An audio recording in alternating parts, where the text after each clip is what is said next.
Hey everyone, how you doing? So, what do you think of when we say critical infrastructure? Massive electrical companies, power grids spanning as far as the eye can see? Or do you picture what it really is? Your local water treatment plant, a sanitation department in your village, suburb, or town, protected by maybe one or two overworked, understaffed, and sometimes ill prepared technology resources. Are governments really prepared for the cyber onslaught targeting the very backbone of a nation? Can our critical infrastructure withstand relentless threats? Welcome to Cybercrime Junkies. I'm your host, David Morrow, and today we're going to do something a little different. We're part of a Silicon Valley think tank, as many of you know, and we join them for a live and colorful and really surprising panel discussion. As moderator, we had Michael Thiesmeyer, Executive Director of National Artificial Intelligence and Cybersecurity, ISO. That's ISAO. On the panel was the colorful and brilliant Santiago Holly. He's a lead analyst for a crypto ISAC and task force, co-chair for critical infrastructure with the think tank, the Tortora Brada Institute, created by my good friend Carlo Tortora Brada. And I was on there because apparently they needed a clown to be present. I'm David Morrow. I'm the Vice President of Business Development at NetGain Technologies, a fantastic MSP and MSSP. I'm also part of a council member of the Silicon Valley think tank, the Tortora Brada Institute, and a proud member of InfraGard. On the panel also was Christopher Hannigy, CEO of Social Engineer LLC. He's a professional hacker, author of several of the books I've got on my bookshelf. We're also joined by Ernest Wonig, and he's CEO and principal CIP risk advisor of Wonig, Chaman and Associates. So join us today. Listen through the end, and I'm not just asking you that because I want you to pay attention, but the insight that these like international leaders, especially some of the ones that see things from a global scale, it's going to surprise you. It's not what I was expecting. I learned a great deal, and I thought it was really good. They uncover some of the things we talk about.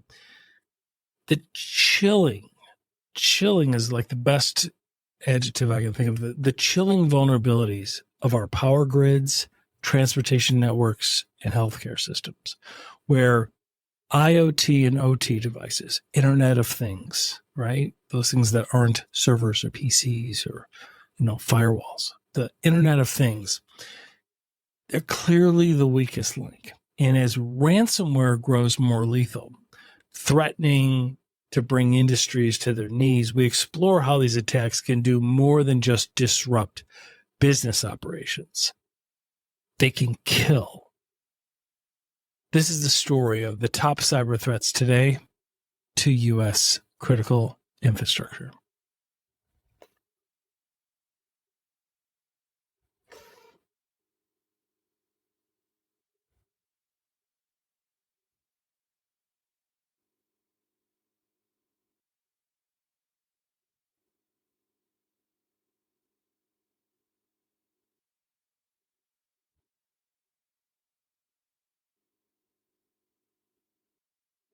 Hello, thank you for joining us today for our conversation on securing critical infrastructure. I'm going to be the moderator and your host today. My name is Michael Thiesmeyer. I'm the Executive Director of the U.S. National AI and Cybersecurity, ISAO, a program of the Tortora Brada Institute for Artificial Intelligence and Cybersecurity that focuses on critical infrastructure protection and cyber threat intelligence at the intersection of cybersecurity and artificial intelligence. I'm also a vCISO, which means I have done the actual work in industry, and I'm an executive advisor to the Cyber Eagle project, a critical infrastructure protection project that is geared to make $25 billion in transactions securing our critical infrastructure sector across NATO member countries and in the United States. Our topic today is the protection of the very critical infrastructure that our societies rely on. That is not an easy or light conversation. Unless you have lived under a rock over the past 2 years, you are likely aware of the deluge of attacks that our critical infrastructure has been under, both from foreign nations as well as criminal organizations. Today, I'm joined by a fantastic panel that will guide me or guide you through this conversation. I hope it will be a lively conversation. So let's start and give the panelists the opportunity to introduce themselves. David, why don't you introduce yourself to the audience? Thank you very much, Michael. Glad to be here. I've been involved in cybersecurity for around 24 years. I'm currently serving as vice president with NetGain Technologies, and I also serve as creator of the Cybercrime Junkies podcast. I'm a member of the TBI think tank and a proud member of InfoGuard, which is focused on helping the critical infrastructure. Thanks for having me. Thank you for being here. Chris, you're next in line. This is no particular order. It's just arranged based on how you're showing up on my screen. Good morning, everyone. My name is Chris Hetnaggy. I'm the CEO and founder of Social Engineer LLC, as well as the Innocent Lives Foundation, a nonprofit that works closely with the U.S. government in order to geolocate people who traffic children and create child abuse material. I've been doing this, I don't know, boy, I feel like old, since 2010 when I started this company. And we focus just on the human element of security and critical infrastructure is one of our main focuses. I'm also part of the TBI group here and really happy to be a part of that and doing some great work with these folks here. Thanks for having me today. Thank you for being here. Santiago, you're next in line. Hey, Michael, nice to see you again. My name is Santiago Hawley. I have 15 years of experience and 360 degrees perspective across the DoD, the IC, the FBI, Fortune 100 companies and startups. We are focused on protecting critical infrastructure. Proud member of the TDI and the co-chair of the Critical Infrastructure Task Force, and happy to have a conversation on how we can move forward on protecting these critical assets. Thank you for being here. And last, but certainly not least, Ernest, tell me. Thank you, Michael. Like everyone here, I have, let's just say, a significant number of years in the industry. I've got everywhere from information warfare with the Air Force as an intelligence officer through government and commercial space. I'm currently heading up One Chum Associates, starting up a small nonprofit institute myself in regards to emerging technology and AI and its impact on operational factors like what we're talking about here, as well as working with TBI on a number of issues. And then I've basically, not to pound the chest too much, worked in the industry across government, commercial, a number of different activities over the years. Feel free to check out my LinkedIn if you're really interested in all of that. What I would like to do is put a couple of stakes in the ground in terms of thesis in regards to SIP. I know, Michael, you have your questions, but also in terms of where I'm coming from in regards to all this, I tend to think that SIP we have a high, low, low problem. By that, I mean we have a high tech, low tech problem in terms of critical protection, in terms of IT, but also we have a more basic issue in terms of low, in terms of organizational structure scale, because in a lot of cases, at least for clients and working in the industry with multinationals, they have money. Government has money. A lot of cases, it's the mid and smalls that are the ones that we're most concerned about. And then I would also like, put one stake in the ground in terms of, I would like to hear from the rest of the group about what actually is critical infrastructure. The reason I say that is, who knew CrowdStrike would turn out to be critical infrastructure, 6 months ago? So, I think some of us had a hint of that, but to turn out the way it did, I think is a factor. And then the final thing is in terms of, I'd like to really talk about at some point the solution sets in regards to, do we have too many helpers and too many chefs in the kitchen in terms of government and private partner cooperation? And the reason I bring that up is because Colonial Pipeline, for a prime example, where we had, in the case of that system, not knowing where to go. So that's more of a process procedure issue. So anyway, I'll stop now. I just wanted to get all those out so people can start thinking about them, because I think that'll help a lot in terms of what people need to know from an operational standpoint. Absolutely noted. And for the other panelists, maybe we can tie that into the conversation as we go along. I think what you brought up is 100% valid, right? First off, the small to medium-sized critical infrastructure sector is way different than, like some small utility in Tennessee is not the same as a massive power provider, let's say PG&E in California, right? The other piece is the too many chefs, absolutely. And then my personal pet peeve is the definition of critical infrastructure, because with supply chain attacks and everything around it, it seems this definition has to grow and grow and grow and grow and expand. And we're ending up again as like, okay, that's now all of society. But how is this workable? Because didn't we define critical infrastructure in first place to have a workable risk-based scope set? So super interesting. Let's go back there. The first thing I would like to do is I'd like to start with framing the challenge. So this means the first question that I'm going to ask you is one of these like really big questions from a 40,000 foot view.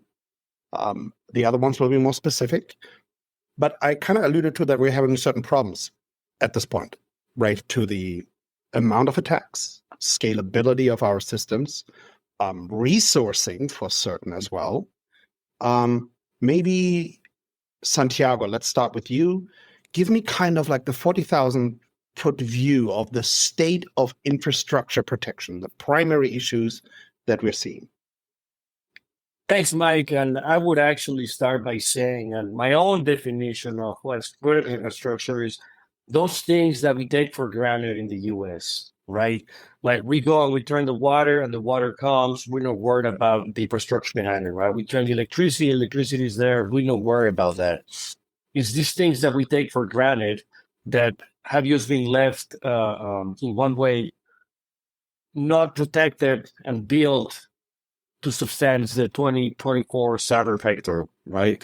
All these technologies were designed 40, 50, 30 years ago. They never thought about how they were going to be impacted by a cyber event.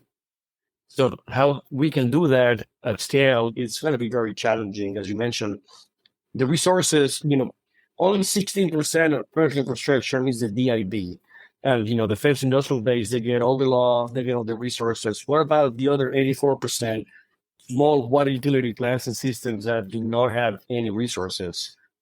That's probably going to be the biggest challenge that we need to address, is how we can help at scale for the mid-market and the small folks. Absolutely. Ernest, do you want to expand on this? Yeah, and I definitely agree that the boundary issue is what concerns me, because, and the cross matrixing. For example, one of the things that when I was in the electric industry, for example, one of the big problems that you have there is electricity underpins so much, and for electricity, if you have outages, part of the problem is that you need comms to replay the outages. Well, if you don't have electricity, the comms don't work. Same thing with water. The fact of what underpins, and I'm a little biased here because I worked in industry predominantly, is energy and electric. But the fact is that we don't have a good definition anymore of what is the basic critical infrastructure and what mechanisms we determine, whether that's risk, whether that's prioritization based on, say, fundamental social support, how important it is to maintaining the veneer of society that we like to have, which is 2 or 3 days away from not having power and water, in terms of how we bring those things back up in what order. So I don't know that I have a good answer for that. Like I said, I'm biased in that regard. But I think that if you're a CISO sitting somewhere, for example, let's talk about it from a multinational standpoint. If you're a CISO sitting somewhere, you're concerned about what makes revenue. And so you're concerned about ensuring that those things that are going to ensure manufacturing, production, whatever, are up and running. Those are the critical aspects. And to a large extent, that then bleeds over to a national concern standpoint. Santiago mentioned the DoD aspect. My earlier days as an analyst at DoD, we were basically looking at, well, power, because you can't generate force, i.e. aircraft and or transport, without power, or you can't do it very well for moving things like the 82nd Airborne unless you have on-grid power. If you don't, you have to go to other backup, and it takes much longer. You're talking about weeks versus days. So I've talked myself into a circle here, but the fact is that, no one has really, I would say within the last 10 years, done a good analysis across the nation in regards to what critical infrastructure is. And I think that survey or a report or whatever is critical, that it be done not in a silo, but across industrial complex, international defense complex, the basic social services complex. We've been so concerned about the silos of this or that boundary that we haven't really looked at it from a matrix standpoint. So I'll stop talking now. Otherwise, I'll occupy way too much time. Right. So, David, your view on this? Yeah, I think what you just said was spot on, personally. I mean, defining critical infrastructure is not unlike other industries, in my opinion. There's the larger enterprise, the massive power grid organizations and infrastructure, right? But that's generally not what critical infrastructure is that everybody relates to. I mean, it's really the local water treatment plant, the local facilities management organization. And so I think that is where it struggles. The industry struggles, just like other industries, in that small to mid-tier market, right? And it has to do with resources, it has to do with capital, it has to do with aging infrastructure, all of those things.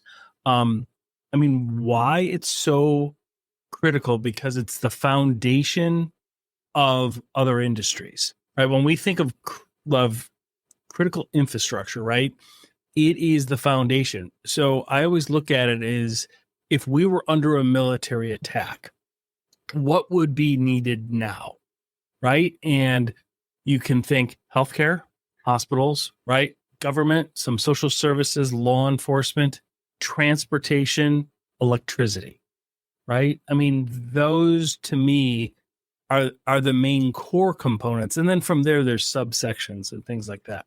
Some of the biggest risks that we have is raising the bar for those smaller critical infrastructure organizations. Because frankly, I mean, let's be candid here, right? Some of them are being attacked through social engineering, leveraging AI deepfakes, right? And that's not even on their radar. We're still trying to get them to have multi-factor authentication, right? Like, we're still trying to get them up to 5-6 years ago what mid-tier and enterprise organizations were doing, right? And that's evidenced by 16 people meet the DIB standards. So that's my perspective on this. Excellent point, though. I recall a recent study that said that this was across industry, not just critical infrastructure, but it highlights the problem, which was that only 18% of companies that were surveyed in the study had the capacity to address 50% of their critical and high-rank vulnerabilities within a justifiable time frame, which was, I think, set to 30 days. 18%. Oh yeah. Right? That's not great. So, Chris, your perspective. I think everyone answered it. So I'm going to just take a minute to tell a story that I think may solidify all the things that were said. Yeah. Go ahead. Absolutely. Part of my job is I get hired to break into places, right, to see if there's an attack that is possible. So we got hired by a small city's water plant to break in and see if we'd be able to poison the water. Of course, we don't actually do it, but we simulate. So while we were in there, we got up to where their SCADA system was, their computer that was running everything, and it was so old that they had some new technology they needed to run. They needed to have a Wi-Fi card that was USB on it, but there's no USB on this computer. So what they had was a serial port that went to an adapter for an LPT1 adapter that went to another type of adapter that went to another adapter that went to a USB. And when later on, when I asked, because we took pictures of all this, why are you not upgrading this? No one can figure out, like, if I have to take that offline, no one has water for a day. No one has water in the whole city for a day. So how do we upgrade this machine and not, make everyone go dry for a day or two? And then what happens if when we boot it back up, it doesn't work? And I'm like, but what if someone unplugs that USB? Or Right. what if the serial port dies because of dust? And that's not a singular case. I've seen that so many times in the places that we work with, that technology that is there is so old. And like David said, why don't they use MFA? They're not even there yet. Yeah, they're not even there. They're not there yet. They're not there. That's the problem. And the threat actors know it, right? Oh yeah. This is not news to And I them. think this is where we're coming to the scale problem, right? Right. Another couple of things that I want to throw out as knowledge nuggets from industry perspective. A ton of CISOs are so burned out that they're looking at switching into other industries. At the same time, one thing that I'm hearing that always devastates me when I'm hearing it is that young people that have entered our industry and have been cybersecurity, have been in it for 2 years, are saying, I have no interest in raising to the top of my own vertical. That is devastating. When I think about myself, when I started this job, I was like, of course I want to race to the top and become whatever the best is in this field, in terms of experience or career level, right? When you're young, you should have this naivety in you still, but they're observing everything and they're just demotivated. And I think the scale issue flows directly into that. Santiago, I was going to ask a little bit about the threat landscape. Who are the threat actors? The vectors that we're seeing, specifically the evolution thereof, targeting critical infrastructure, and those motivations. And I think there's a thing that flows into that, which is you're having one person sitting in that small water treatment facility that's supposed to be dealing with an entire unit of adversaries sitting somewhere in a nation state. Santiago, I would love you to start giving your perspective on this. Yes, Mike, and one of the reasons I joined the task force is I see the threat happening closer and closer, right? We've seen Iranian compromising water facilities. We see the PRC with Volt Typhoon touching the perimeter. We have, the Russians touching Canada and the Gulf of Mexico as well. In my mind, that's already, in motion. We have not opened our eyes and realized that, in my mind, we're already in a place that we need to act. And that's why I joined this task force to act now. Yes, tell me what other industry besides cyber do you have, like you mentioned, an IT manager or a system admin on a water facility in Pennsylvania that is trying to fight someone on the other side that's actually an Iranian uniformed service member with a mission and the resources to cause, malicious or catastrophic effects, right? That, in my mind, it really blows my mind. If there was if all these adversaries were to come through any other means, like air, space, land, or sea, they would suffer immediate and catastrophic consequences. But it's this whole freedom that they get in cyber that makes it, really challenging. And go ahead. I'm still. It's just weird, right? We need to do a lot more. I fully agree with you here, David.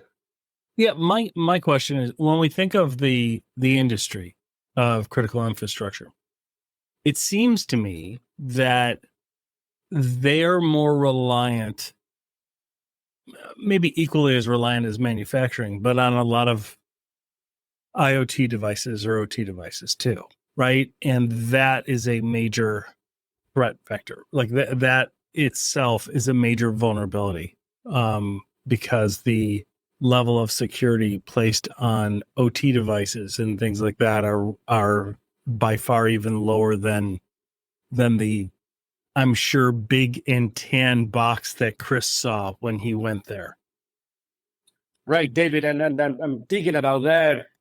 Maybe one of the solutions, right? Maybe one of the opportunities here is as technologies develop, they're more, software based, right? There's more Right.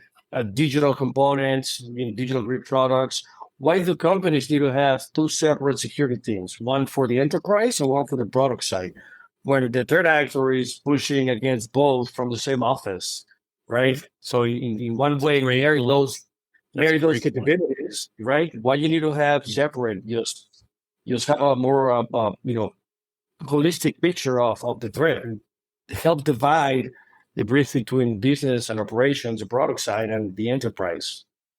The guys are the enemy doesn't care. They're sitting in the same office, the same room. One of them is building customized ES malware, while the other one is trying to work in the network.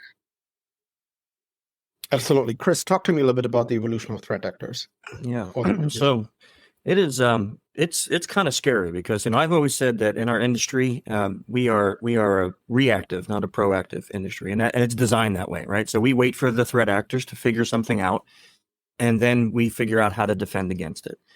And what I've seen over if we want to just talk about the last 12 months, is 550% increase in phishing attacks. So that's voice phishing, right?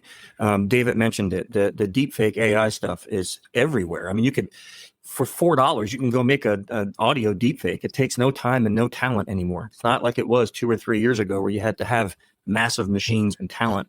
With ChatGPT, I was at a conference in Spain, and there was a couple federal agents from Japan there. And they were saying that when ChatGPT got launched, phishing went up hundreds of % in Japan. And what they found out was that previous to ChatGPT, Russia, which was their main adversary, didn't have really good translation into Japanese. So the phishing was failure. But now with ChatGPT, perfect translation into Japanese, and the phishing went through the roof. And I want to add something to your comment, Michael, because I have the same thing. I teach I'm a professor at University of Arizona. And I hear young people all the time say that I don't even know if I want to ever hit that level. And I had a chat with some of them. And the reason that they say that is, look at a CISO's job. I mean, I feel for all of you folks who were CISOs before.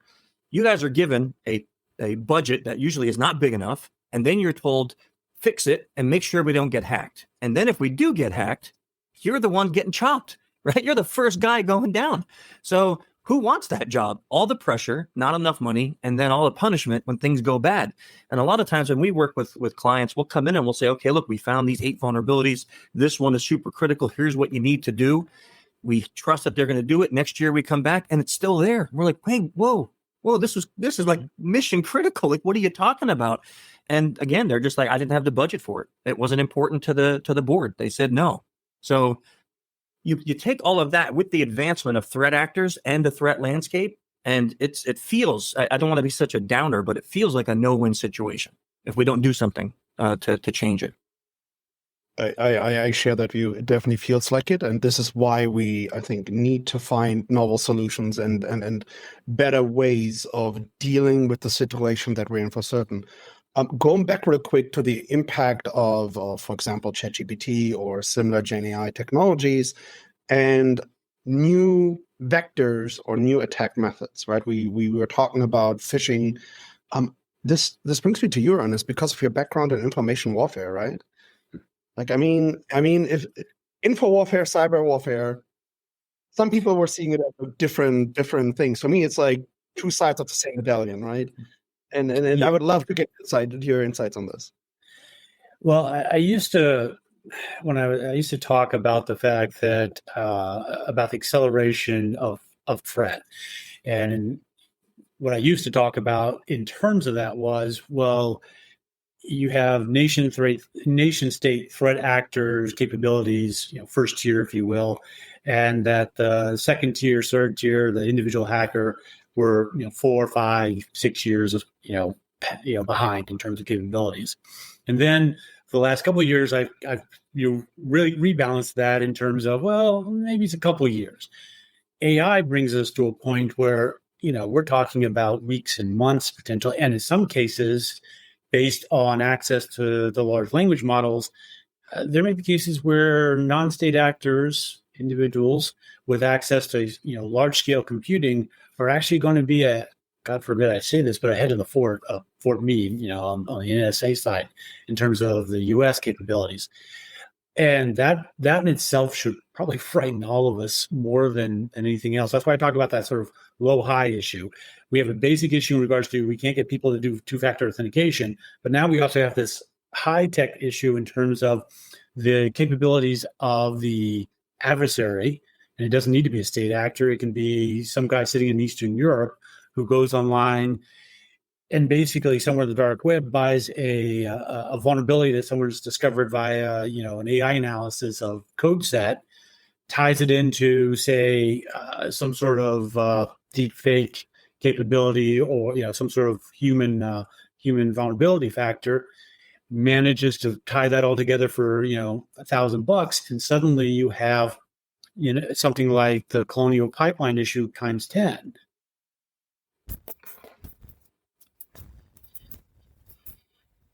Come join us as we go behind the scenes of today's most notorious cybercrime.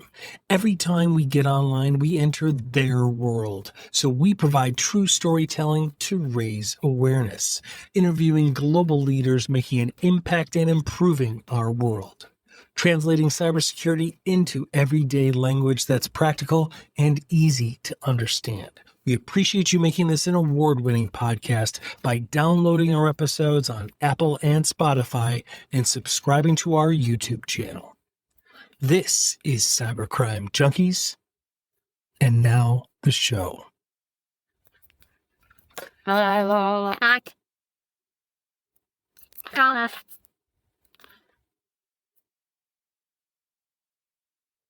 Just, where basically you have a ransomware that locks down an entire, for our purposes, critical infrastructure component. Who knew at the time that Colonial Pipeline was the critical infrastructure for the Southeast, but it was.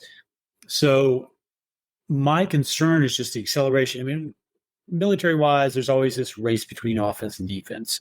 And cyber, we have that same side. So my nightmare is that what AI will enable others to do.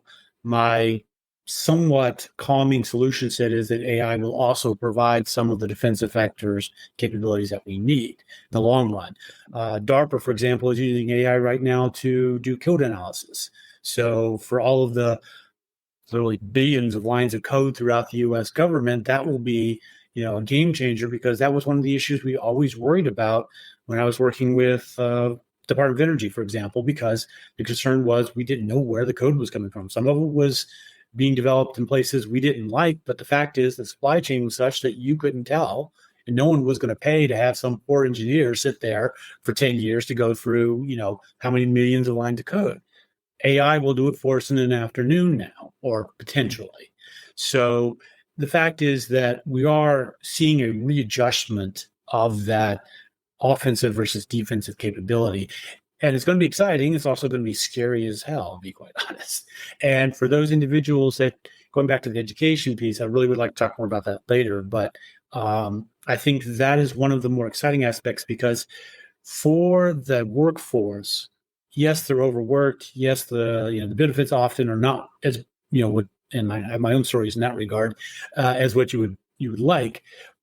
But the fact is that one of the biggest problems I had when I was the deputy CISO at a multinational energy company was that I couldn't offer the more interesting aspects of cyber. I mean, that with CrowdStrike and others had this is where the talent's going.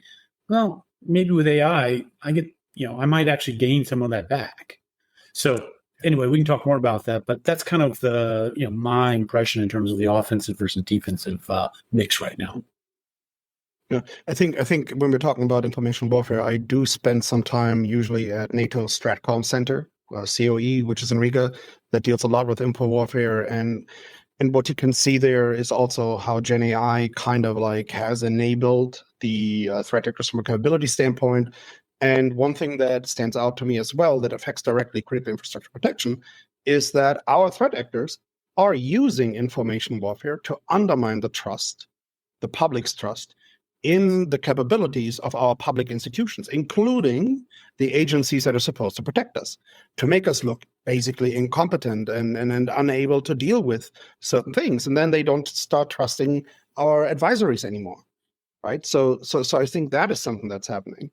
On the On the scale side, there's a story I would like to tell, and then I would like to get from David and Santiago's kind of like their opinion as well.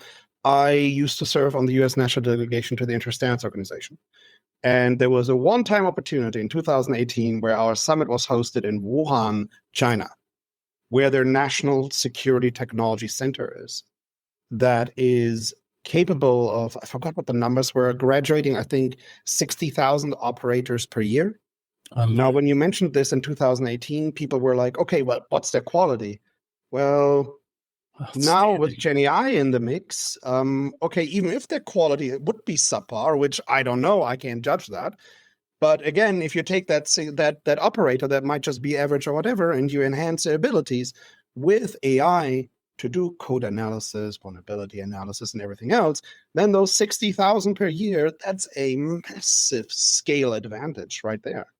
Santiago, David, anything like either of you want to add to this? Here's from my perspective, it is a lopsided battle in the sense that while, let's say, monetarily driven Eastern Bloc, ransomware gangs are certainly targeting critical infrastructure, small to mid-size, utility companies, water treatment plants, etc. I believe, it seems to me anyway, that this industry, this vertical has more of a target from a nation state attack, which is what everybody's been talking about, right? And they are the most advanced, the most well-funded, the most researched and capable foes. And so you have a segment of a lot of countries, organizations that are behind the trend, right? And that struggle to have a baseline security control set up, and yet they're being targeted by some of the most advanced. Yeah, I remember sitting in the front row, maybe 12 feet away from FBI Director Ray, when he made the announcement that if he was to grab all the FBI personnel and compared to China, there'll be a number 50-1, right? Oh, yeah. And that's just one of the adversaries. Now, yes, Mike, I think AI is really a force multiplier. For those that know how to leverage correctly, 20, 30x output of what you put into it, right? And so those 60,000 times 20, that's 1.2 million equivalent, right? And having that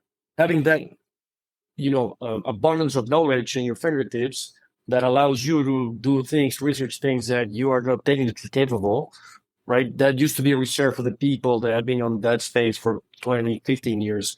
Now it takes someone that's very ingenious, someone that has an investigative mindset, and you can craft some pretty good queries out there. Now it's definitely challenging, but I believe we need to adopt that as well if we want to accelerate our security. Right. The last question, or the last topic I want to touch upon as it relates to the threat landscape briefly, is the following. I think that Russia's illegal and brutal attack on Ukraine kind of has shown that there's an interplay between state actors and criminal organizations as well, because they offer their services for hire. And one thing that I started observing is that, of course, the criminal organizations started aligning themselves along the conflict lines. I would love to know whether anybody here on the panel is comfortable to speak a little bit about this, how this has played out over the last 12 months, 24 months, this interplay between state actor and criminal organization. I can start with that. Let me start real quick. Everybody that could have left Russia has left Russia already, right? Those that were unable to leave Russia, now they are working for the government. That's why it's not that, hey, we're going to hire you to work for us. Like, hey, now you have to support the state mission, and the state mission is X, Y, and Z. And in one way, I'm optimistic that a lot of the, for example, custom ICS destructive malware that we've seen being deployed in Ukraine has not accidentally or directly gone to Poland.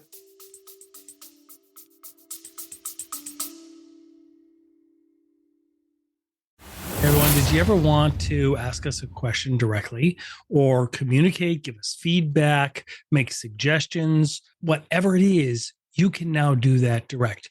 There's a link in the show notes right at the top where you can text us directly, come communicate with us right here in the podcast studio, or you can text the number 904-867-4466 and text the number 201-4652 and leave your message. That is 904-867-4466 or text the number 204-4652 and leave your message. We look forward to talking to you soon.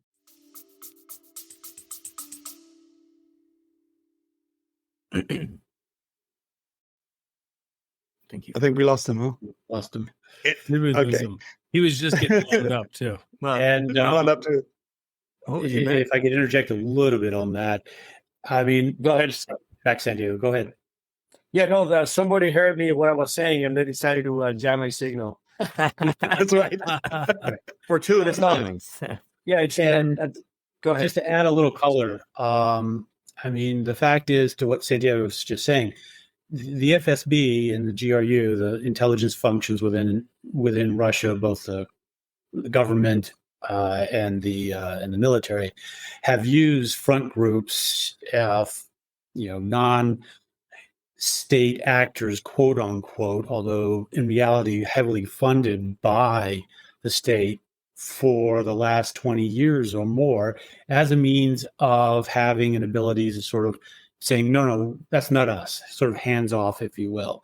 So the fact that those actors are only going to become more active in a situation like this is kind of expected, but it does make cybersecurity more difficult for us in the commercial side because, again, explaining to someone that pick a bear, vulnerability, capability, advanced capability, persistent capability, and trying to explain that that's a nation state attacking me, not some hacker group sitting off somewhere, is an issue because it makes it more difficult for me to claim resources from, say, a state agent, from my own governmental agencies, for example.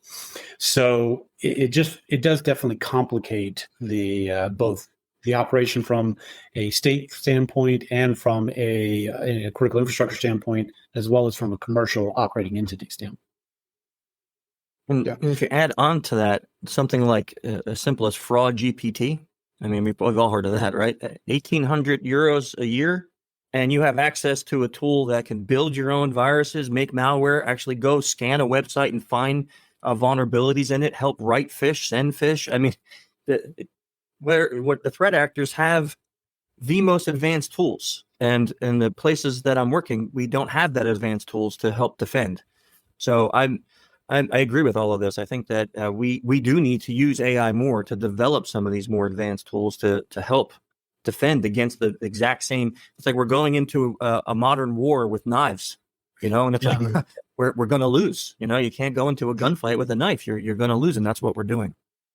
Well, it's like an arms race, isn't it? I mean, it really is. When you think of AI and deepfake and how all of those are being leveraged in social engineering campaigns, it's remarkable how effective they are and how they're able to do things live, right? And but the deepfake detection abilities for live capture and things aren't really where they need to be yet. So they will be soon, but they're just not there yet.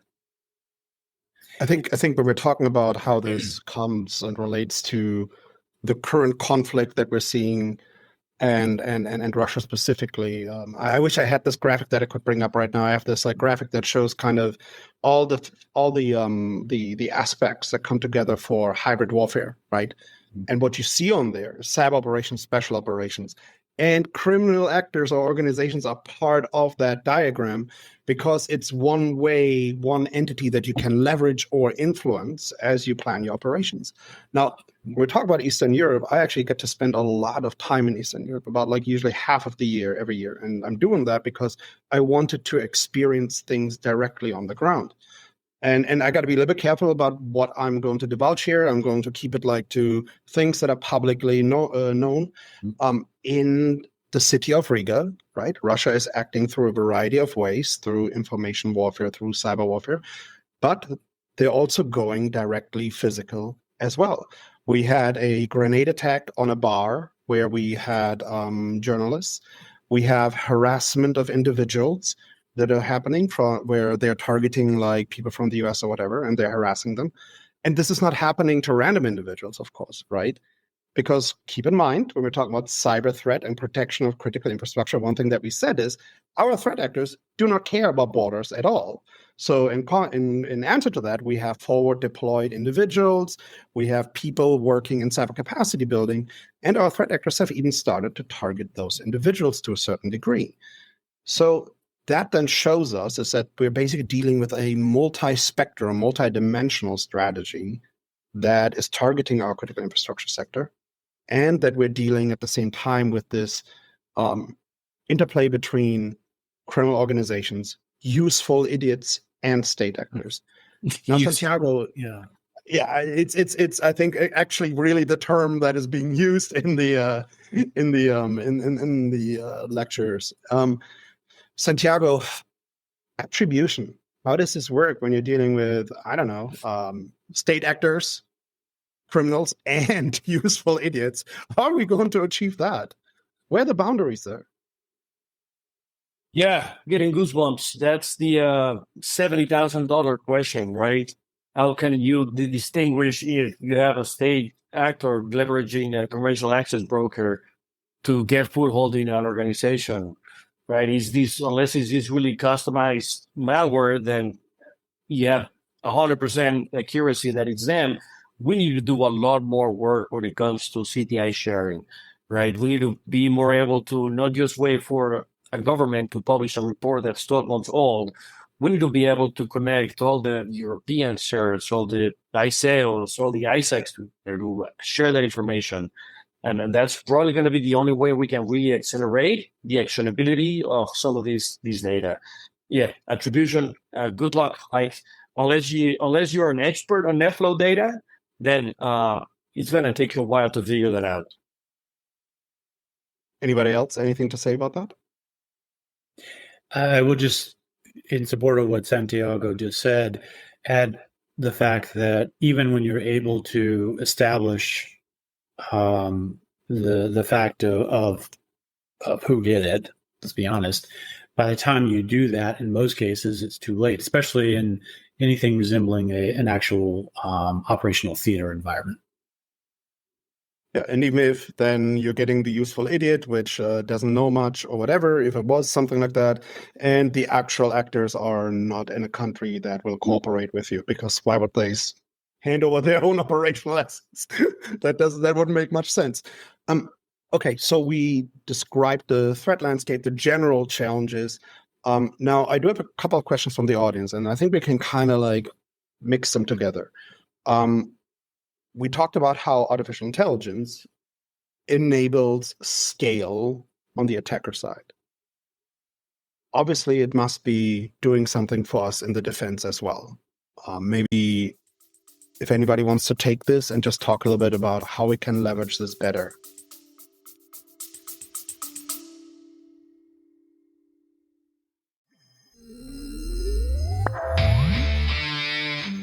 We are proud to be sponsored by Kiteworks, a secure content platform for CMMC compliance. Kiteworks is FedRAMP Moderate authorized and helps accelerate your path to CMMC 2.0 compliance. Did you know Kiteworks puts defense contractors on the fastest path to meeting CMMC 2.0 requirements, leveraging the same Zero Trust framework guidance used for federal requirements? Kiteworks supports nearly 90% of the security requirements for CMMC 2.0 Level 3. This can drastically reduce the effort and costs associated with obtaining CMMC 2.0 authorization. What's really cool to us is Kiteworks has an ongoing bounty program and regular penetration testing to minimize vulnerabilities along with one-click appliance updates. Kiteworks provides unparalleled ease of use with its intuitive web UI, mobile apps, and even Outlook integration. This user-friendly experience avoids productivity disruptions during your CMMC 2.0 implementation. Accelerate your CMMC 2.0 compliance and address federal zero trust requirements with Kiteworks' universal, secure file sharing platform made for defense contractors. Visit kiteworks.com to get started. That's kiteworks.com to get started today.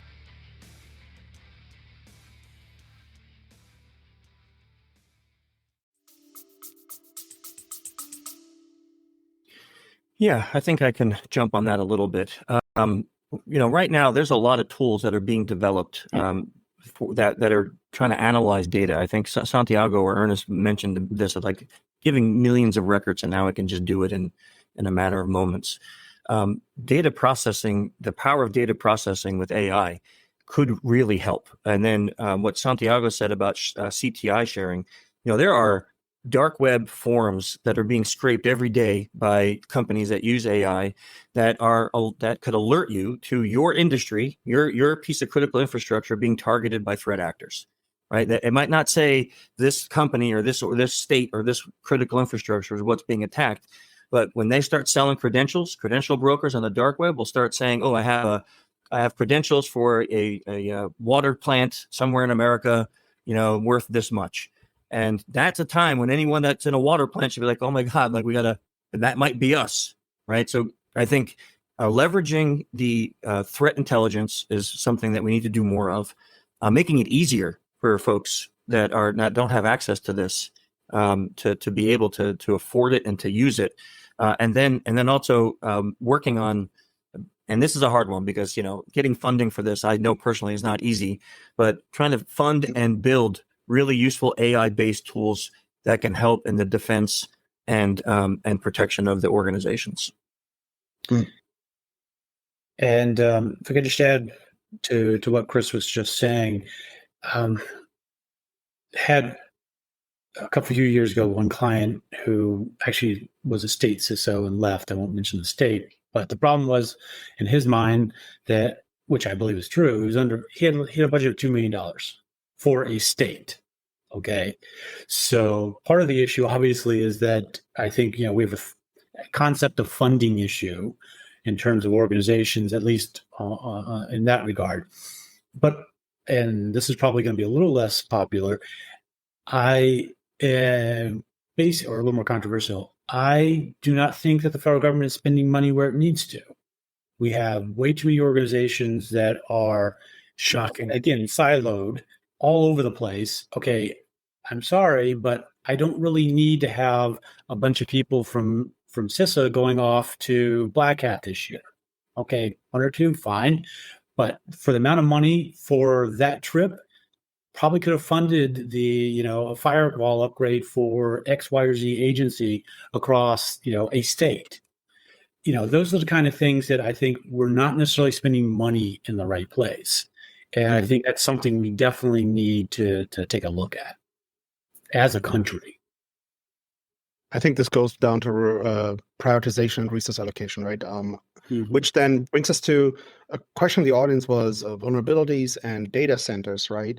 So going back to what I said, which is vulnerabilities are basically organizations have a very low capacity to actually address all of the vulnerabilities they have. I would imagine that with artificial intelligence, we'll be in a position where we can actually contextualize the risk of a vulnerability better and understand better what the actual risk of a specific vulnerability is in a complex environment like a data center. Santiago, like anything you want to talk about this or anybody else? Yeah. And I like following what Ernest said, I think we have a resource allocation problem, right? And I think the challenge on that is we have 10,000 security vendors out there with billions of dollars in marketing, very good at preying on people's fears and hopes, right? So a lot of these folks were trying to boil the ocean when in reality you need to have a diagnosis on the risk. And based on that risk, prioritize your budget and stack against that. You do not need to boil the ocean. Many companies might have 100,000 vulnerabilities in the database. They will never get to all of them. Identify the 4 or 5% that are critical, cascading. Put your resources there, right? In a way, this will make your budget stretch. So instead of putting 2 millions of budget, you get 2 million. Those 2 millions can be worth a lot more if you can reduce the risk. That's what we need to educate more. And if I can add one thing to what Santiago said, and using threat intelligence data to do exactly what he just said, right? Because you're like, again, as a CISO, you're sitting there, where do I spend this budget so I don't get my head chopped? Threat intelligence data will tell you where threat actors are pointing their targets at now. And that's where you spend your money. Like, again, something that's probably going to get me in trouble. But when Okta was getting blown out of the water, why were there still companies who were not out there updating Okta, right? And then we see Change Healthcare, right? But it's like, when you see it in the news, if you have Okta in your network, you should have been like, oh my God, everything else goes to the second tier. Patch that now, right? And that's, if we can get that mindset, I think we could have a fighting chance. Well, and if I may just add one thing to that, when you think about the threat intel that you were just talking about, the organizations that are providing the dark web scraping, right? If they know that a certain type of water treatment plants, they may not know the exact location, but if you know these types of water treatment plants, they have credentials that are for sale on the dark web. The current today, nobody in a water treatment plant knows that, right? But if they could see that, then they could at least, as a matter of principle, like go and change all of the credentials today, like go and start or move that initiative up rather than make it every 6 months or every annual or every quarter, right? Like knowing that can make them be a little bit more proactive. Absolutely. The last 10 minutes, I would love to speak a little bit about public-private partnership. I think this was a topic that was brought up, or a theme, multiple times during this conversation. And I wanted to wrap around to that a little bit. And I'm going to be careful here because I don't want to plug our organization too much. But we went in and basically bootstrapped a public-private partnership that was incredibly difficult to do. We started it in, I think it was 2018, right? Government support was incredibly difficult to obtain. And we've had to do it all by ourselves. And now we're an organization that talks to NATO, talks to United Nations, talks to various US government entities, sits on various committees, Congress Science and Technology Committee, talks to White House OSTP, and so on and so on and so on. But it was incredibly painful as a journey, right? And if I look at some of our adversaries, obviously, that are autocratic, authoritarian nations, aligning public and private industry is a lot easier, right? Because I can go in and I can say, do this, and if the answer is no, I will either point you to the closest balcony or to the closest working camp. And that's the conversation. Pardon me, right? That's all it will take. And you will say, oh, I have a family. Yeah, I'm going to do exactly what it is. Right. But that's out of this experience. Yeah, go ahead. No, Mike, it's spot on, man. I was last week, not Black Hat was the first half. The second half was at the crypto symposium sponsored by the FBI in Austin, right? When I was a panelist, and the number one question that everybody asked me from the public side of the house, right, is what's an ISAC? I'm like, they do not know what an ISAC is, right? We need to do a lot more educating both ways, right? In the public side, on what capabilities, what mechanisms exist already to share information and bridge that divide between the public and the private side. I can almost say 100% certainty that nobody wants to receive a phone call from the FBI saying you had a big notification, right? But probably you will be more receptive to answer the phone call from one of the ISACs, letting you know, hey, we have this correct information, go ahead and help, right? It's breaking some of these silos and friction that exists between public and private, and at the same time, educate private on what capabilities, services the government has to offer. For example, the NSA CCC just opened up all their services for small and medium, government contractors, right? Now, what are those services are? A lot of people don't know. For example, secure DNS. There's a lot of capabilities that are out there. In one way, it feels like we need to have like a one page on, like a front page on a website that says, if you need this help, talk to this agency. If you want to do this, talk to these guys. If you're looking for this, you talk to that. Like, there's no single source of truth on capabilities and partnerships that we already have access to. Just a one pager, like the yellow pages on, simplifying. Yeah, I would agree with that. There's an ISAO standards organization, but even that, it doesn't really help you define yourself as an ISAO or help you with the outreach to .gov or anything related. Anybody else would like to comment on public-private partnership a little bit? Yeah, I mean, I see it. I don't have anything new, so I don't really want to just reiterate. I think I agree with everything Ernest and Santiago said. I mean, it's really a good way of thinking about it. Education is really important. Yeah, I think one thing that we discovered as well at the NAOC ISO was that initially we started looking at threat intel, right? But to get access to threat intel, you have to be someone and you already have to have certain connections.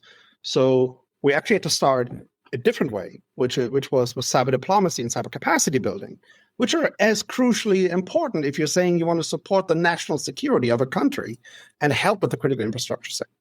That then gave us the relationships to actually go and start having closer conversations with certain DoD or IC entities to a certain degree, right?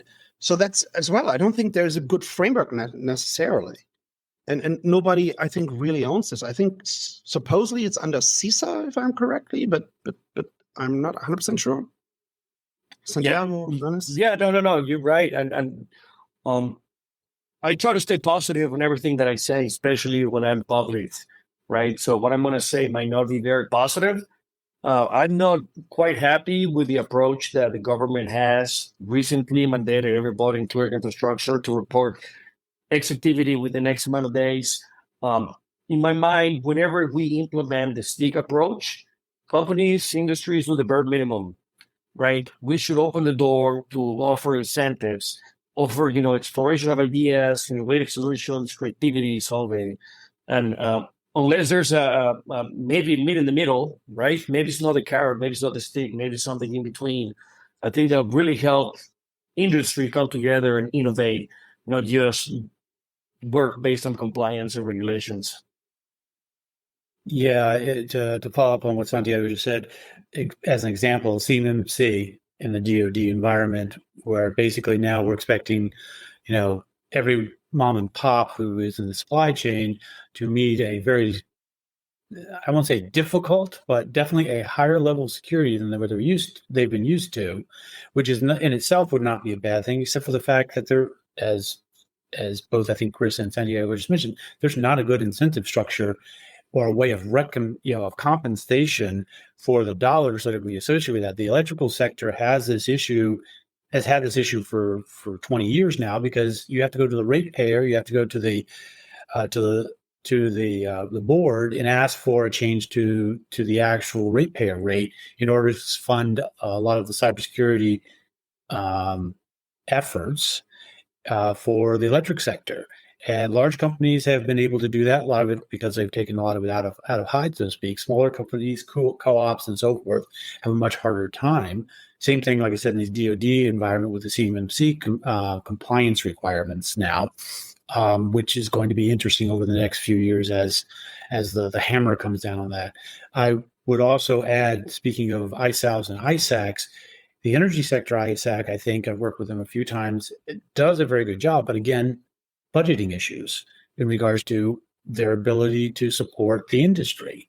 And quite honestly, again, I'm not going to be very popular with CISA, but the fact is I would divert a fair amount of budgetary amount from certain aspects of CISA directly into the ISACs and the ISALs, because the bang for the buck with the public-private partnership is much higher than some of these other programs, let's just say. So now that I've shot myself with ever working with CISA again, I'll turn it back over to you, Michael. Budget definitely is always an issue, right? Like this, Of course. this is a uniform issue that you can find in many different places. For us, it's a constant issue as well. We were very fortunate that based on who was involved in founding the ISAO, everybody had a stable and secure background. We could basically self-fund it, but that's very unique, right? You had like a bunch of people from Silicon Valley and a bunch of like very, very well experienced people from the government sector come together. That was kind of like a match made in heaven, which I think is also why we were able to grow so much on our end.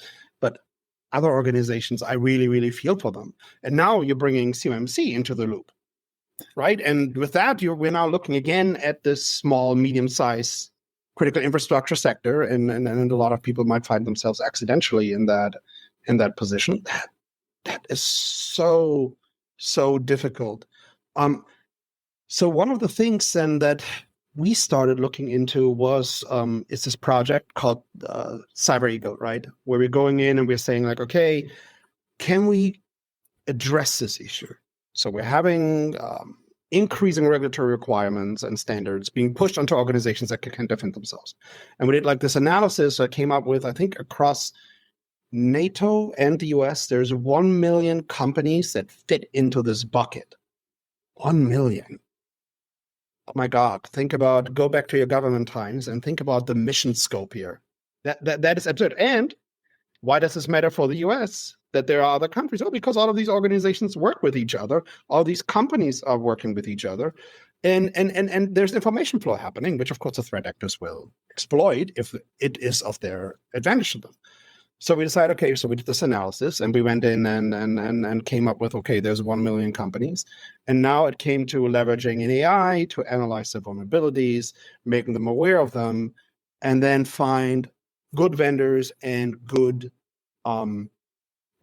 federal funding, identify federal or state level funding, existing funding to help them pay and address this. This is super, super difficult to do. So I know that some of us are all involved in this project. Let's just take the pieces of this and talk about the challenges in pulling something like this off, right? Let's talk just about the aspect of going in and creating a data lake of vulnerabilities of a bunch of critical infrastructure organizations. Who wants to take this? Like maybe you, Santiago?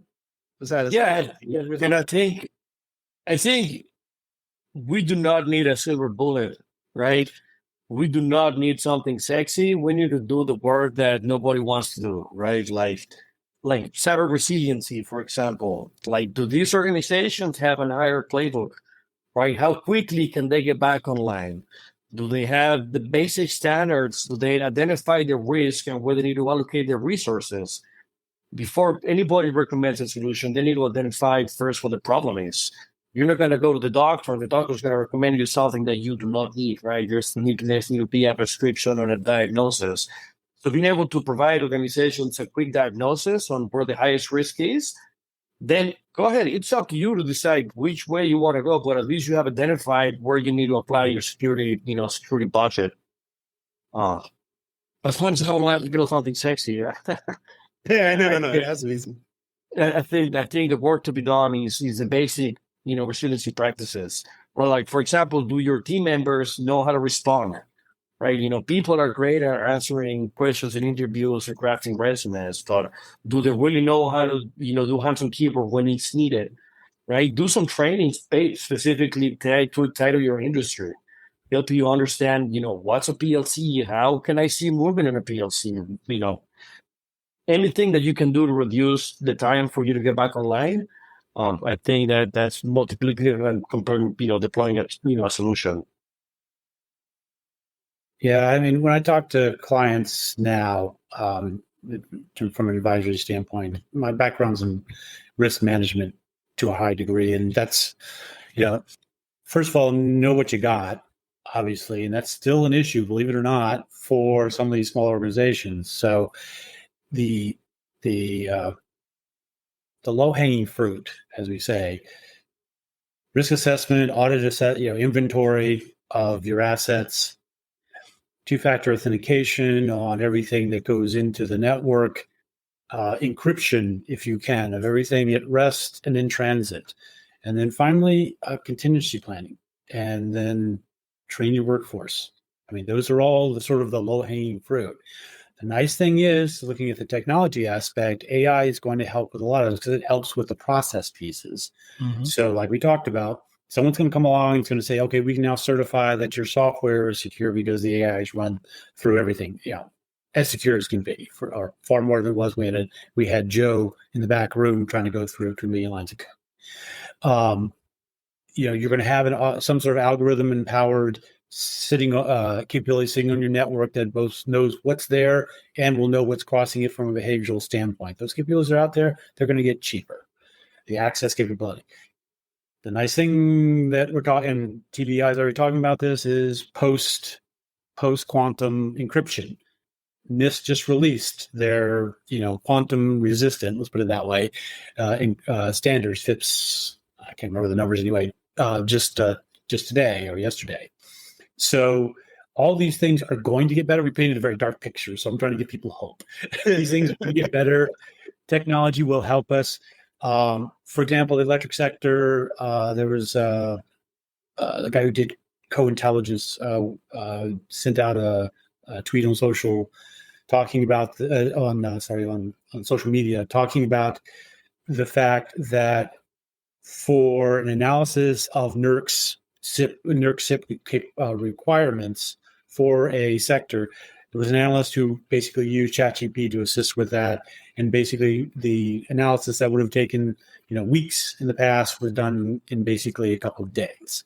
So just the ability to use AI to reduce the work footprint associated with some of these more, to be honest, mundane or painful processes is going to allow us to then shift resources to the places where we need them. So those are, some of the more hopeful aspects, I think, in the long.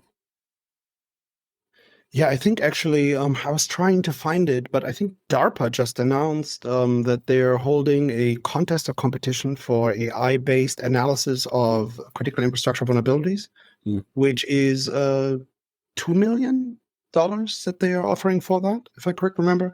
I wish I could find it, but right now, here we go. Just 1 second. Working off screen. It is DARPA is giving 7 teams $2 million to hone tools for scrutinizing the open source code that underpins like banks and water and water systems. So yes, it's bleak, but there are things being done, and it's again, on the one hand, we like to say like, oh, AI has been around for a long while already, because to everybody else, it's like, oh, it just came to happen in the last 4 years, right? Realistically, 1950s, or even way like the Kythera or whatever it was called, like way beyond if you just talk about counting machines, this kind of stuff. But still, cybersecurity and AI in the overall picture is a young industry, right? This hasn't been around for hundreds of years in its current form. And I think what we're seeing is partially the growing pains of that as well. We're trying to figure out, given the speed of innovation and development, how to use this and do all of this actually in modern societies without coming at everyone with draconic measures. But again, from our audience, the question then is, we have to figure it out, and it seems to be this giant elephant. And we know this metaphor, you eat an elephant piece by piece. Where do we start? The basics? Okay, the basics, vulnerability, we just said this. But still, even if we talk about the basics, we are just finding another elephant hidden in the first elephant, right? Because then this goes back to Bob, the IT admin that is sitting in a hidden closet somewhere, responsible for everything. Maybe I'm going to say something. I want people to expand on this. Maybe the basic thing, the first step, is to have conversations like this with people coming from a different background, to raise awareness and push this messaging, the awareness of where we are, to the right stakeholders. Is it as simple as that? The first step? Dialogue. I think it is, actually, because I don't think that it's happening enough right now. I mean, there's so many conflicting agendas and motivations, and I think that's where it needs to begin. And I think when we talk about, especially if we get into the smaller size organizations and critical infrastructure, there's going to need to be a lot of handholding in tying potential funding to the needs, right? Like there's going to need, because they're not even at a baseline right now. And so there's going to need to be kind of what Santiago and Ernest were talking about is understanding, diagnosing properly. And that's exactly right. And then when that happens, what will happen, right? Will they do it? Will they get the funding needed to do it, or will they just push it off another year? And so there's going to need to be some triage there. And I think, when I go out and I do, let's say, security awareness training, and I say a word like, oh, how many of you experience smishing? I can't tell you till now, this day and age, some people go, what is that? I don't know what that is. Idea. Right. Yep. So when you say things like vishing, I'd never heard that term, right? So how can they defend against something that they don't even know exists? Mm-hmm. So I think your point, Michael, is really accurate, is that it is vital for us to start right. This is the basics, like get people like all these folks that have joined us today to come in and ask these really hard questions, like where do I start? That's an amazing question, in my opinion. Someone coming in here and saying, okay, I'm hearing you. This sounds like impossible. Where do I start? That kind of thought process is going to help that person achieve what he needs to achieve to be secure. But we have to start with the basic conversations first. Right. And those conversations are both internal and external. How do you eat an elephant? You get help. So from an internal organizational standpoint, when I talk to a CISO at a small or mid-sized company, first thing I ask is, okay, when was the last time you talked to the CFO or the CEO or even your own CIO? Because if the only time you talk to the CEO or the COO is when, the network just collapsed because of some sort of a compromise or an attack, that's not the conversation. That's not the lead conversation you want to have. And a lot of times, part of our issue from a human capital standpoint for CISOs is we tend to grow up from the technical side. We don't grow up on the business side so much. We don't have the chops as much, as a group in terms of executive leadership development that a lot of our peers in those other functional areas get. And that's one of the things we really need to work on from a human capital standpoint. The other side to this, in terms of getting help, in terms of eating the elephant, managed service providers. If you're a small business, Bill shouldn't be handling your cybersecurity by himself in the closet. You should have some sort of managed service provider. Same, quite honestly, in terms of your IT, your CIO shouldn't really be a technical guy. Well, he should be a technical guy in terms of chops, but he really shouldn't be doing technical work. He should be managing a managed service provider. Absolutely. And basically going, okay, you're my workforce, you're my guys. You've got now I only get Bill as a part-time, 3 hours out of the day, but he's now been trained and capable and has the experience that I can't afford to provide on my own. So those are the kind of things we need to be thinking about, and that the guys sitting in the trenches need to be thinking about, and we need to help them. I have 100% the same view of this as a VC. So when I walk into a shop and I talk to them, the first thing is, look, I can get you tools. I can build you processes. I can get you those tools at a big discount from some kind of aggregator. But the expectation has to be, there needs to be people that work and live in those tools. And my intuition tells me these can't be full-time employees, because otherwise you would already have them, or we could do this easily. So you have to get an MSSP, an MDR, whatever it is, it doesn't matter, but you have to have then external help in order to do that. And people are not familiar with this still, like even now in the current times. If I go in, I'm like, what's the difference between MSSP and an MDR? Like, where is this? Like, they have no idea what an MDR is, for example. I've never heard this. And what are the advantages of one versus the other? And that goes back to human capital development. That goes back to education. Mm-hmm. And I think there's a term that we use when we talk about the global south or the less developed world, cyber capacity building. We have cyber capacity building to do for ourselves on our own nation. Mm-hmm. Like we act as if everybody is like so literate, as if we have this high level of digital literacy. We don't. I can only imagine what would happen if the public would know that there are entire cities.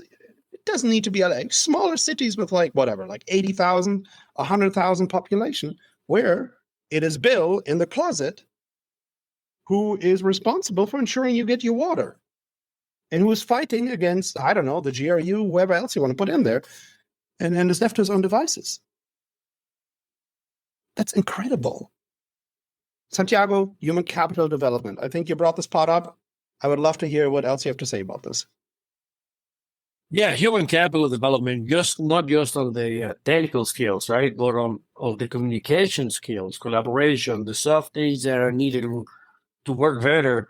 One of the best parts of working in Fortune 100s was being a member of all these ISACs, right? And the analogy that I'm going to use here is the reason the British defeated the Germans was radar technology, right?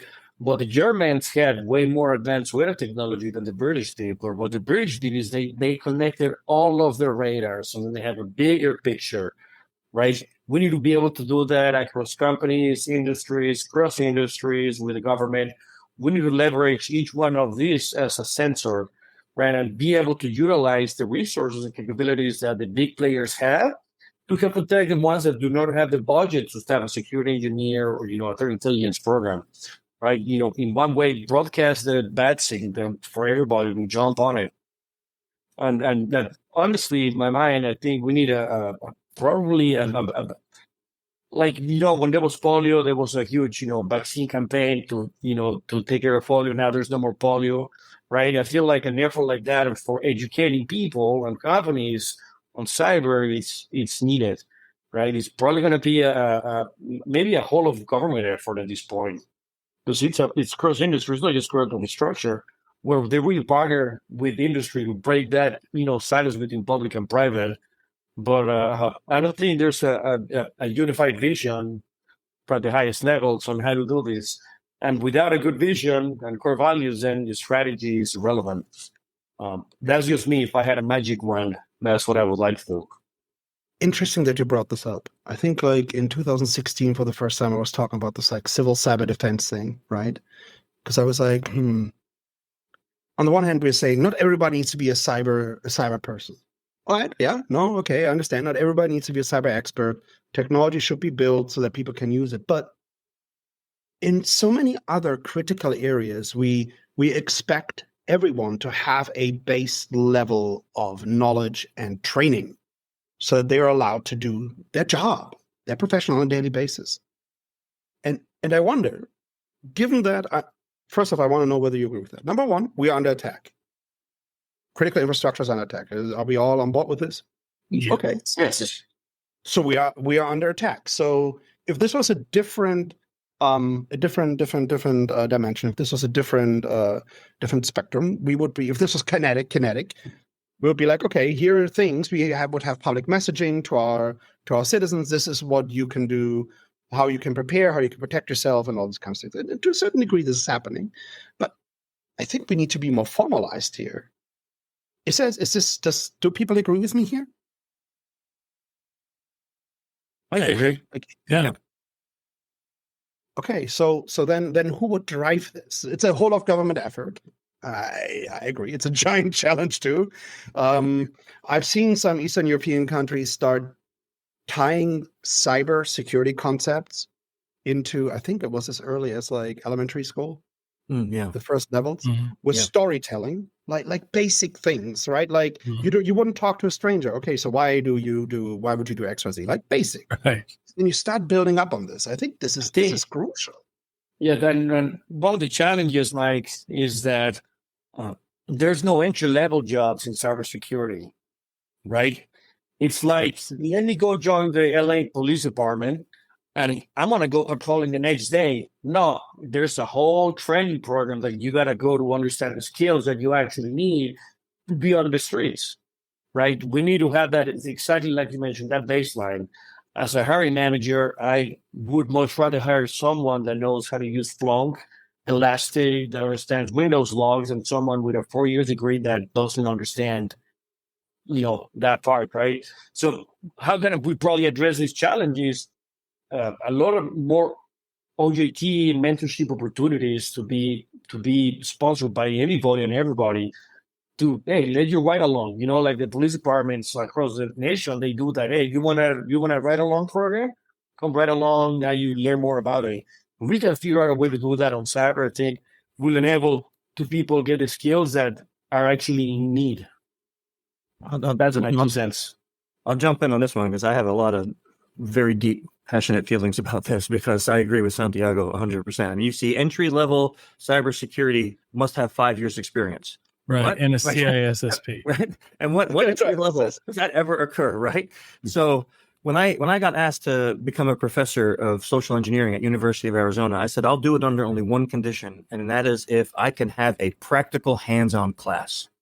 And they're like, what does that look like? I'm like, I want to partner with a company or a government agency that wants free cybersecurity training.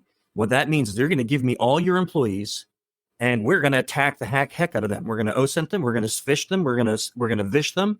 And my students are going to do all that work under my guidance. And then they're going to write a report that's going to go to the CISO. So we partnered with the government of Sierra Vista. They give us all of their employees, and my students get to leave university with actually having done the work and having written a report, right? So they did it, and they did it ethically and morally, and then they had to write a report and make a presentation video for the CISO. Now, that someone comes into my company and says, I have this experience. Okay, great. You interest me now. But I'm with Santiago. You come and say, look, I got a 4-year degree in computer security. And then you say, well, can you at least tell me, anything that you have done? What's your experience? How do you do threat hunting? Right. Yeah. Right. I read a book. Do you know who the Lockbit up is? Right. Like ask them exactly like something that is relevant. So I agree. Experience, certifications, people who take part of CTFs.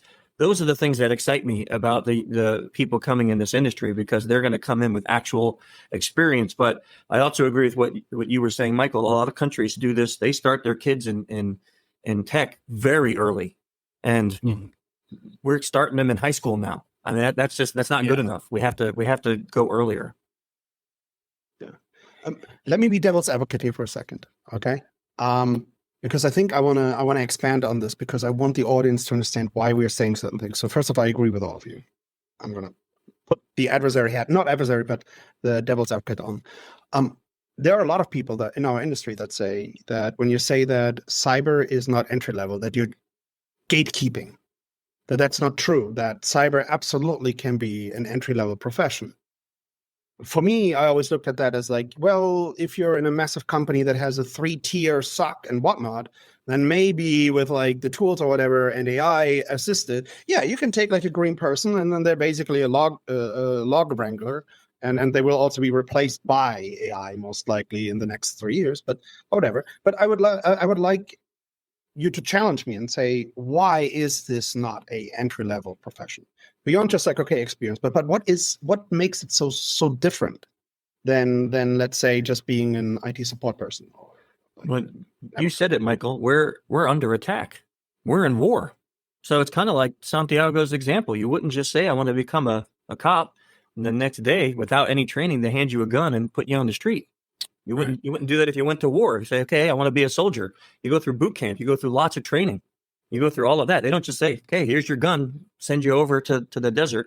It doesn't work that way. So we're bringing these guys and gals into the industry where they're going to be attacked by some of the most advanced threat actors on the planet the second they're hired. And what's their training? A 20-minute CBT on phishing, right? Well, exactly. And looking at it from the opposite end of the, if you will, of the pipeline. The fact is, for example, my son, there's a cybersecurity there's a technology requirement, which he'll meet with a cybersecurity class to graduate from high school now. There's people beginning to look at this. I've sat on a number of different working groups and advisory boards. I've taught at Thomas Edison University in terms of cybersecurity at the undergrad and graduate level. And so there's a bunch of different programs available, if you will. but there's no consistency. The programs are, in a lot of cases, funded on a temporary basis. There's not a long-term vision or strategy in terms of how you're going to build this cyber workforce, first of all. The second part, I think, which goes to what Chris was talking about in terms of, war and risk.